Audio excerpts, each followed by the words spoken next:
everybody, welcome back to the Collaboration Connection. Over the last few weeks, we have been answering individual questions and questions in a group from the original question set that Aron used to determine whether strangers could develop interpersonal closeness through increasing self-disclosure. My collaborators are Maria Filar, Love Me a Latte, and Allie the Unicorn, so please do check out their channels. We've also had some sharing sessions where we share with one another the things that we feel we have in common and the things that we like about one another. And those have been posted here at 10,000 Days of Gratitude. We're now moving into our final set of questions, set 3, and these are the most intimate yet. So if you haven't yet, please do make sure that you check out all of our answers, and I'll link the playlist above so that you can see them. Let's dive into set 3, shall we? Question 13. Complete this sentence. I wish I had someone with whom I could share... fill in that blank. Well, this is an easy answer, and that is that I wish I had someone with whom I could share my life. And as much as that's an easy answer, it's not been an easy thing to fulfill. Years ago, a friend of mine said it would be hard to find someone that would be my match. And I don't know if I have bought into that or if she was really prescient about that, but it has proven to be difficult. And the things that most people care about, I don't. I don't care about a man's status or wealth, but I know that men do care about that. And so I understand when he wants to slay his dragons. But what I do care about is that he is working towards his dreams. I'm pretty independent, and I need someone who is able to handle that and also is independent, so that when we come together, we don't become dependent on one another as much as interdependent as a couple. And for me, it's really important that the man that I would spend my life with, and I'm pretty traditional when it comes to relationships, that this man would be someone with a spiritual foundation. And as much as I'm independent, I would really love to find a man who wants to take care of me. And I don't mean that I want to be a housewife sitting around eating bonbons while he goes out and earns a living. I mean somebody who cherishes me, and somebody that I can also take care of in a different way. My friend might be onto something about it being difficult to find a partner for me. And that may not be because it's difficult to find a man with those qualities. It may be because I'm difficult to live with. And I will have to admit, I really have been on my own since I was 16. And I'm very reclusive. I am a writer and an artist, and I really need my space. And man has to have the ability to deal with that as well as have those qualities in order to be in a relationship with me. Also, I'm a little bit more messy than a lot of guys are, and so I've solved it by hiring a cleaning person to come in once in a while, but my studio here is tidy compared to how it would be if I'm actually working on a painting. And so that can drive another person a little bit crazy if they are more inclined to have everything in its place and a place for everything. I have tried to be more that way as I have matured, but even my efforts at that are probably falling far short of a lot of men I know. So I've got a few cards stacked against me. I have pretty high standards for the man. I'm maybe a little difficult to live with. And also, in this time of the pandemic, I'm not so sure that I really want to be out casually dating. It's not my style anyways to be casually dating. And so I think it would take me getting to know someone at a distance for a good amount of time to decide whether I wanted to take it to the less than 6 foot level. But yeah, I'm not sure that he's going to want to be in my 6 foot radius given how weird and eccentric I can be. Yeah, I don't think I'm really easy to live with. And what about you? How would you fill in that blank? I wish I had someone to share. I look forward to reading your comments. Question 14. If you were going to become a close friend with someone, what would be important for them to know? On this, I would go with what my friends would say, and I think those who are closest to me would say that despite appearances, despite my sense of humor, despite my being chill, or whatever you want to call it, it's important to know that I feel things very deeply. Very deeply. And I think it's important to know this about me because I come across as someone very poised, and people say I seem calm and chill, but that is just how I appear on the outside. That has nothing to do with how I feel on the inside.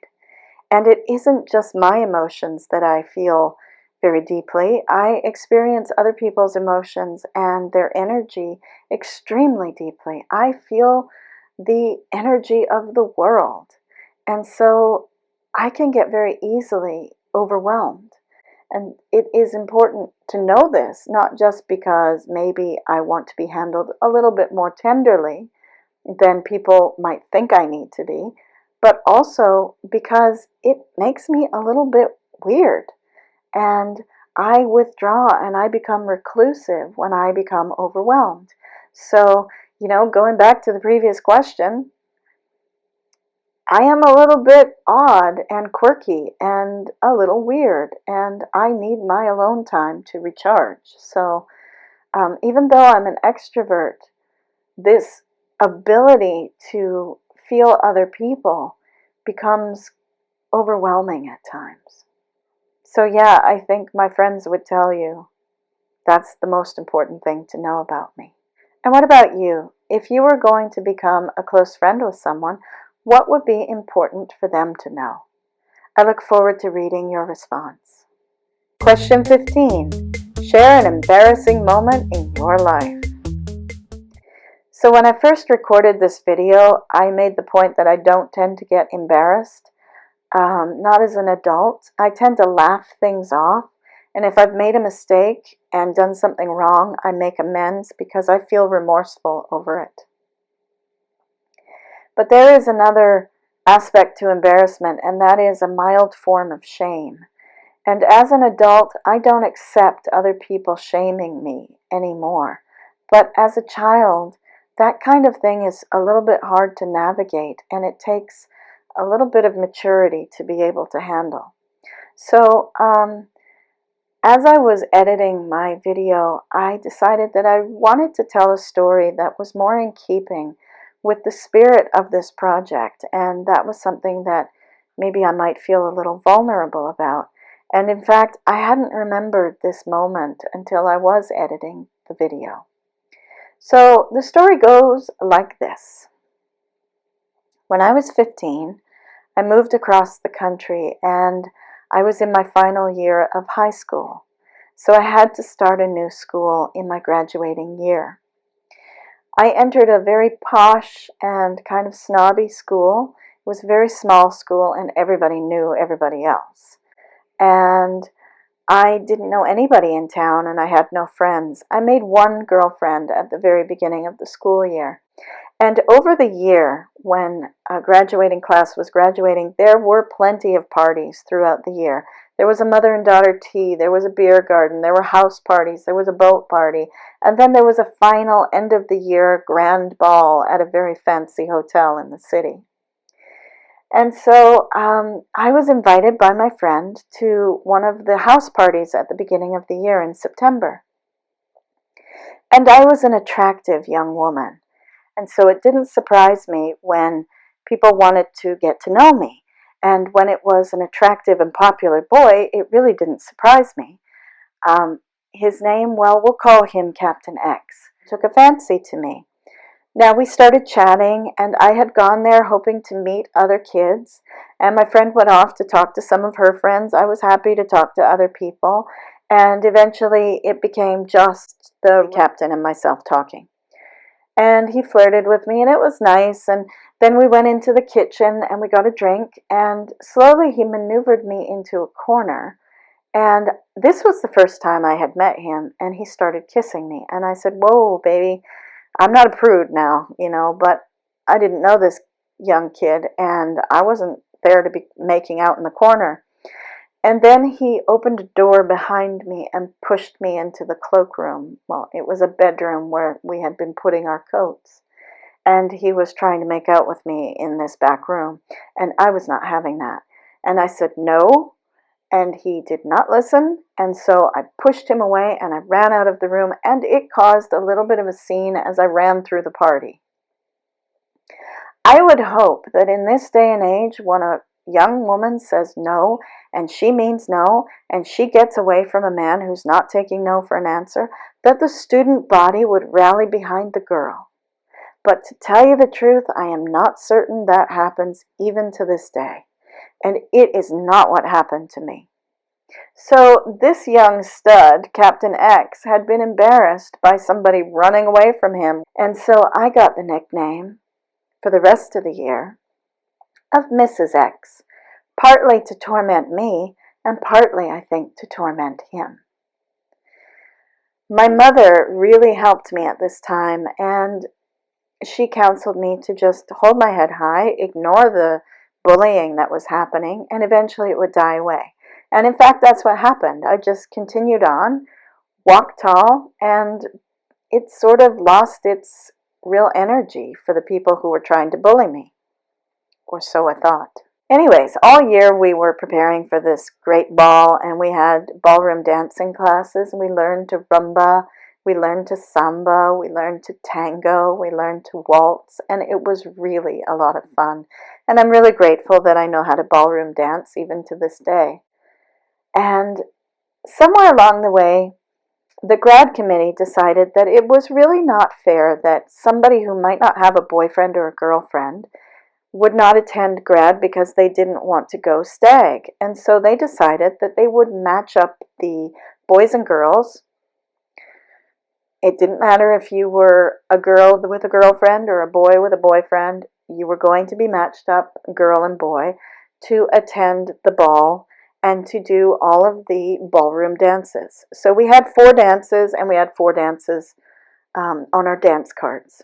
So the gent was to dance the first dance with you and then fill up the 3 on your dance card. I mean, this is really like very old-fashioned. So towards the end of the year, as we were getting ready for this big event, the grad committee at the final assembly decided that they were going to match up the boys and the girls. So the boys were sitting all in the front rows, and as their name was called, they would go up on stage and await their lady. And so my friend Dave was matched with Carol, and Tom was matched with Sally, and so forth. And then they called Captain X. And who did they call next? Mrs. X.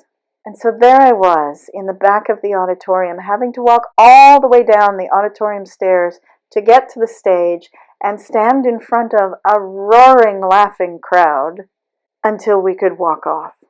Now, that embarrassed me, to have to walk through that crowd. It wasn't until years later that I realized they were probably also trying to embarrass Captain X, and that this had been a practical joke they had played on him. But we held our heads high, we acted like adults, and when the time came, he arrived at my door in his black tie, and I was there in my ball gown. We exchanged flowers, we took a few stupid photos, and then we went to the dance. We danced the first waltz together. He had filled my dance card, and I danced with the boys that he had decided I should dance with, and then we went our separate ways and never met again. It was an embarrassing time. It was a painfully embarrassing time. And years later, when I was doing a scene in a play by Judith Thompson, where a girl was being bullied and tormented by other children, I went back to the sense memory of walking down those stairs. And it was that experience that made me realize I didn't want badly enough to be a great actor, that I would put myself through that experience over and over again every night to achieve a brilliant moment on stage. So yeah, that is my most embarrassing moment. And as I said, as an adult, I don't tend to get embarrassed anymore. I laugh it off. I take myself lightly, and I will not accept anybody shaming me. I have chosen today to share a story that's on the more shame-based side of embarrassment rather than the funny, jokey side of embarrassment. And I made that choice in keeping with the idea that these questions are meant to be increasingly self-disclosing, and a funny story wouldn't have done that. But I'm going to turn it over to you, and I want to encourage you to be safe in what you disclose on the internet and to think carefully what you would want to put in the comment. If you do choose to comment on the video, would you like to share an embarrassing moment from your life? I will look forward to reading your story if you do. Next week, we will be answering the final individual questions from Arthur Aron's original set 3, and we will be doing that as a group, and it will be posted over at Maria Filar's channel. That will be on Tuesday. Then on Thursday, we will have the final sharing of what we like about each other, and we'll do a final project wrap-up, and that will be here at 10,000 Days of Gratitude. Now today, don't forget to go over and see how my collaborators have answered these questions.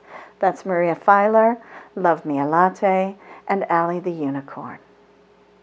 For what are you most grateful today?